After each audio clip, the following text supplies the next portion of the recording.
Thank you very much.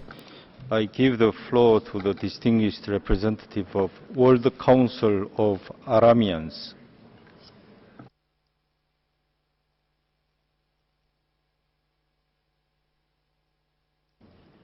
Thank you, Mr. President. The suffering of the civilian population of Syria must be brought to an end. The most alarming issue deserving the attention of this Council is the genocide by ISIS against vulnerable minorities, such as the Arameans and Jaziris.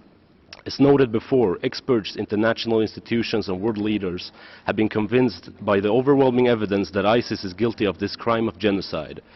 ISIS uses various means of propaganda to encourage and glorify genocidal acts against minorities of their choosing. Even the 15th edition of its magazine, The Big, titled Break the Cross, singles out Christians and justify their killing. As the Commission is aware, our NGO is working with partners to soon submit a list of Aramean Christian victims by ISIS. It is an obligation to recognize, punish, and prevent similar acts of genocide.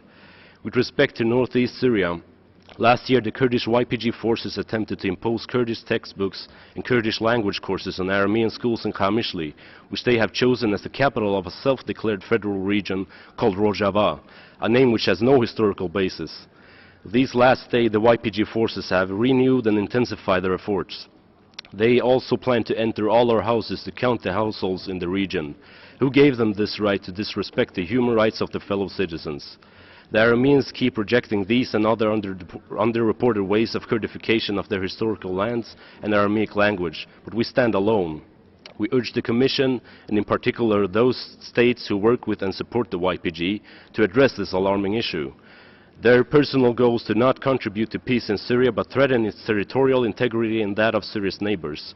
This, in effect, endangers the presence of the declining numbers of Arameans in their homeland. If there is to be a future for the vulnerable minorities in Syria, they must be listened to because they are on the brink of extinction. The means to secure their survival must be made a priority before it is too late. Finally, we condemn the exclusion of the voices of Syrian indigenous minorities from the peace talks that are shaping the future of our society and ancestral land. Thank you, Mr. President. Thank you very much.